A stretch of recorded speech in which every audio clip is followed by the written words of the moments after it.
Hi guys, this is Mr. Volk, and I want to talk to you a little bit about the history of rhetoric. So let me minimize this guy.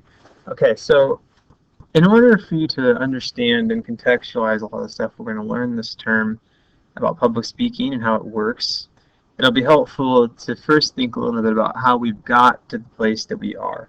There's a long, long history of people thinking about speech and debate and communication, and we're standing sort of on the shoulders, I guess, of all these people and all these eras. So when we hear the word rhetoric, we should understand that rhetoric basically means all of the study and all of the technique, all of the energy focused on getting better at using language, getting better at communicating. So rhetoric is about how language works and how we can harness its power. Rhetoric is one of the oldest philosophical disciplines. It goes all the way back to the pre-Socratics. These are some of the earliest Western philosophers that we have any record of, the philosophers that came before Socrates, pre-Socratic. They basically came up with rhetoric as sort of the other side of the coin of poetry. So rhetoric is self-conscious. It's using language in a way that you're thinking very critically about what that language is doing and about how it functions. Whereas poetry, for them, poetry was more sort of enjoying the beauty of language, not trying to analyze it to death, just kind of enjoying it. So you can think of rhetoric as a way of paying lots of attention to language and really dissecting it, really getting into it, not just sort of enjoying it, not just sort of appreciating its power from a distance, but really kind of almost a more scientific, I guess, view of how language works. From there, after the pre-Socratic era, rhetoric became especially important because rhetoric and public speaking went kind of hand in hand with the rise of democracy. This is going to be a theme throughout history. How important rhetoric is, how much energy people put into it, how much attention it gets in society, has a lot to do with sort of the health of democracy. If more people have power, if more people have power to speak, if more people have access to opportunities to speak, it makes sense that people are going to want to be better at speaking and going to want to understand speaking more. So there's basically three key schools of thought from the Greek period that we should understand. Three key schools of thought, and all of them, versions of them, things influenced by them, still show up in our world today. The first of those three are the Sophists. The Sophists were basically the rivals of two of the more famous philosophers, Plato and Socrates. The Sophists did not believe that you could access absolute truth. They did not believe that humans could kind of know the kind of divine truth with certainty, but they did believe that if humans debated and argued and discussed, that we could sort of get better and better. So for them, debate, public speaking, study of language, these things were not about finding out the capital T truth, but they were about building a better and better society in sort of a practical way. Because of this, they developed some things that are still with us today, especially the idea of playing devil's advocate or arguing the other side, sticking up for things that you don't actually believe in because you want to sharpen someone else's argument. You want to force other people to think harder. So this idea is that it's appropriate to argue something you don't actually believe sort of for the sake of argument or for the sake of a better, healthier discussion. On the other side of the coin, we have Socrates and Plato. So Socrates came first. Socrates did not write anything down, and Plato was Socrates' student. Socrates was actually executed, which is something you're going to look at a little bit more in your first research and observation assignment. After him, Plato started writing dialogues. And just a side note here, it's kind of hard in the history of philosophy to sometimes separate Socrates from Plato, because Socrates, like I said, didn't write anything down. Plato did write a lot, but what Plato wrote were dialogues. They're sort of like plays. So Plato wrote all of these texts where there's different characters talking to each other, And sort of the main character, the protagonist, the one who's saying all the good stuff, is usually Socrates. And we don't know whether Plato just put those words in Socrates' mouth because he liked Socrates and wanted to honor him, or whether he's actually transcribing things that Socrates said. There's a lot of debate about that, but for our purposes here, we can just say that Socrates and Plato go hand in hand. And what kind of came out of their school of thought is that they believed that it was important for human beings to be educated in how to be virtuous. It was important for human beings to be educated in being good people, basically. Oh, the door just slammed. And they also believed in absolute truth. They believed that if people were not only good, virtuous people, but they also carefully considered things, and they didn't just accept what society told them, they didn't just believe what their culture believed on everything, that they could access sort of absolute truth, that they could access what we would think of sort of God's truth, or transcendent truth. So obviously it's a very different perspective than the Sophists. Aristotle, the third major school of thought here, is probably the one who actually has had the most obvious influences on how we think about rhetoric now. Aristotle's life was different than Plato and Socrates and the Sophists. He was a student of Plato, but his day job was tutoring Alexander the Great. So in a way, Aristotle's philosophy had to be more, Aristotle's philosophy had to be more practical and more systematic, because what he was trying to do was teach Alexander how to, be in charge of most of the entire world. So because of that, he had to try to make sort of a system for public speaking and persuasion. This was a shift to what we now call audience-centered public speaking. Audience-centered public speaking. This is what we will be doing in our class, audience-centered. Audience-centered public speaking means that a lot of your attention is not so much spent on what you're talking about, why you're talking about it, not digging into those sort of complex philosophical questions that you can just kind of go round and round and round talking about, but rather, instead, taking a practical step of talking about how can we discuss this in a way that will actually persuade people? What's going to get the job done? What will our audience-centered, what will our audience respond to? Aristotle also gave us something really important that we're going to talk about a lot in this class, which is the idea of the four logical appeals. Four logical appeals are logos, pathos, ethos, and mythos. These are four strategies that you use in your speaking to get people to agree with you and to want to listen to you. Logos is when we appeal to facts, logic, reasoning, when we try to aim at the brain. Pathos is when we aim at the heart. We appeal to the emotions. We try to get people sympathetic, angry, fearful, happy, whatever. Ethos is about us. It's about how do we appear? How do we come off to our audience? Do we seem credible? Do we seem likable? Do we seem relatable? And finally, mythos. Mythos is more about worldview or cultural values. It's about making people believe that what you're arguing for fits with their pre-existing beliefs, fits with their kind of big picture worldview. Following after Aristotle, we go into Rome and have Cicero. The Romans took a lot of their culture, philosophically speaking, and in literature and other areas, from the Greeks. So Cicero, one of the most famous Roman philosophers, basically took on Aristotle's project of audience-centered communication. And in doing this, he developed the 5 arts of public speaking. And if you don't remember anything else from this class after you graduate, this screen right here is the 2 things that you should remember just to be like a well-educated person and, impress your future dates with all of your speech and debate knowledge. 4 appeals, the 5 arts. The 5 arts are sort of the process that all good public speakers should go through. Invention, the process of actually coming up with something good to say. Arrangement, the process of putting things together in a way that makes sense. Style, the process of making sure that your language is effective, making sure that you're using humor, logical appeals, rhetorical figures effectively.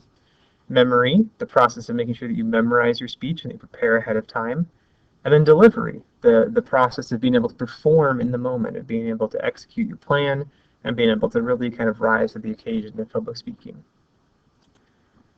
Also in Rome, there were the other 2 major Greek schools, the Sophists and Plato and Socrates. became part of the conversation. So there were Romans who were like the sophists, and then there was an important dude named Quintilian, who was basically the Roman heir of Plato and Socrates. Quintilian created a very famous idea in the history of rhetoric of a good man speaking well. And I think this is a really cool, simple idea that hopefully we can aspire to in our speech class, that basically goodness, virtue, and rhetorical skill and ability to communicate well, they need one another. It's bad to be good at speaking and be a real manipulative sleazeball. That's dangerous. But it's also not ideal if you're a good, virtuous person, but you can't communicate your ideas, you can't persuade, you can't lead, you're afraid to speak. So the kind of person that we want in the world, the kind of citizen that we want, is someone who's good and can speak well. Now, during the medieval period, this is, the Dark Ages, etc., there's less democracy, less literacy, less time spent reading and thinking about stuff, less attempts to give everyone in society a voice. So rhetoric sort of declined. People weren't putting as much energy into the study of effective communication. They're more worried about not dying of Black Plague and chopping off people's heads and all that cool stuff. Although there was one exception to this, that in the Renaissance era, the church sort of took up the study of rhetoric, but including St. Augustine, very famous person in the history of the church. But this is sort of the beginning of Christianity having kind of a complicated relationship with rhetoric, and I think that in some ways this continues to this day. But because Christianity requires preaching, it requires evangelism, rhetoric is an important part of that. Effective communication and ability to move your audience, that's effective. But at the same time, Christianity is based on authenticity and honesty, and sometimes people feel as if studying rhetoric and being too strategic can limit those things. Also, Christianity is concerned that, other movements, other ways of thinking will become more powerful or more influential or whatever. So whether or not we put energy into becoming effective communicators, what are the ethics of rhetoric? Those are big, big, big questions for Christians and have been for a very long time. During the Renaissance, Renaissance, as I hope you know, means rebirth. This is when Western culture started to sort of recover from the lower point of the Dark Ages. Rhetoric came back with the idea of sort of being a Renaissance man or an accomplished, well-rounded person. That was kind of the new standard for upper class, mostly men. So rhetoric didn't just belong to the preachers anymore. It was being revived in society as just part of what it meant to be a well-rounded, fancy, rich guy. During the Enlightenment, so think Enlightenment, you should think, French Revolution, American Revolution, that era, people really embracing democracy, and because of that, rhetoric and public speaking became important. We have some of the most famous speeches of all of Western society during this period. And at this time, rhetoric is sort of a sport. Public speaking is almost sort of like a sport or a hobby, started to become popular. That's something that's not as big of a part of our society anymore, but there are still things like debate teams, mock trial, Toastmasters, whatever, where people kind of carry on, I guess, this spirit of really enjoying becoming as good as they possibly can at public speaking. There's also a really important moment in the Enlightenment that we still see the influence of today, called kind of the plain style or plain speaking movement, which was the idea that speeches should be said in a language that everyone could understand, and they should be simple enough for the common person to embrace them. And it shouldn't be all about quoting passages in Latin or referencing obscure saints that no one's heard of or whatever. It should be about kind of shooting straight, or as we would say in America. And there's about 1 billion different American political figures, Democrats, Republicans, everybody that I could choose to single out on this, but basically I'll just say generally that this is still how we think about this public speaking in America today, that it's about straight talk, it's about honesty, it's about being real, it's about being direct, it's about having a message that can be boiled down to one sentence or even one word. We don't think of George W. Bush or Obama as guys that, that were president because they gave super complicated intellectual defenses of things and quoted Latin and quoted Shakespeare. We think of hope and change and mission accomplished and all these other catchphrases and punchlines and such. So Americans have definitely carried on this idea that it's bad to be pretentious, it's bad to overcomplicate things. A good speaker is someone who can speak in a plain, simple, engaging way. During the 19th century, this is when we started as a society to try to educate more people and to try to give women and minorities more freedom. So more people could speak, and different styles of public speaking started to arise. If you listened to 20 women speak and then 20 men speak, you'd probably notice that there are some, maybe some tones or some references or some metaphors or whatever that the women use that are different than the men. And if you go to maybe a black church, or if you compare a black motivational speaker to a white motivational speaker, you'll probably notice some rhetorical strategies, some word choice, some voice inflection, ways they use their body, whatever, that are different culturally in different ethnic groups. And so our sense of what good speaking could be, how good speaking could sound, started to broaden with more people getting a voice in the 19th and 20th centuries. Also in the 19th and 20th centuries, people started to challenge absolute truth, challenge the idea that we all agree on things. Our sense as a society of us all believing the same thing, us all agreeing on the same ideas about what the world is and what humans are or whatever, started to splinter in Western society, and it's been very divided and contentious ever since. So in a way, ever since then, people have been embracing ideas somewhat similar to the sophists, as more and more people don't agree on absolute truth and don't believe that there's any sort of one big shared story that explains everything. And in the 20th century to present, that's one of the major things that's been going on. But there's also some themes that you would see if you went and took a rhetoric class in college or something like that. There's a lot of attention paid to speech genres and context, looking at how we use language in different situations and all the interesting little differences between how we use language depending on who we're talking to and when we're talking, even what we're wearing, how much money we have, etc. Rhetoricians are also looking a lot at power in language, how people in power use language to maintain their power, how language kind of reinforces power, how people with power speak differently than people without power. There's also the issue of technological change. We speak in different ways than we used to speak. We do a lot of communicating through our phone. We use images a lot more. We are able to do multimedia presentations where the public conversation about issues moves much more quickly. Something happens and all of a sudden everyone weighs in Twitter, and it's a huge thing for 2 days, and it often gets sort of forgot about. So all of basically everything we know about rhetoric and about public speaking, about debate, and about shared conversations is changing, or has already changed. And scholars and philosophers and rhetoricians have had to sort of scramble to even try to keep up with the rate of change. Rhetoric and composition have been linked. Speaking communication and written communication are being studied together at the college level. That's important. Like I said earlier, versions of the sophist perspective or perspectives similar to them are very common.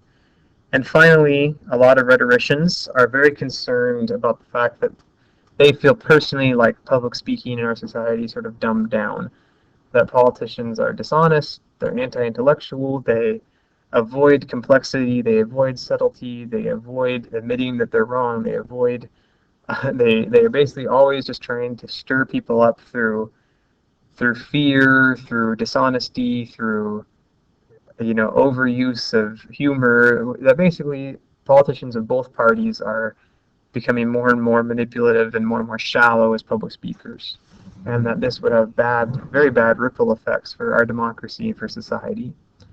Okay, so that's a very quick overview of the history of rhetoric, and hopefully provides a little more context for a lot of the things that we're going to look at in the rest of the quarter. Thank you.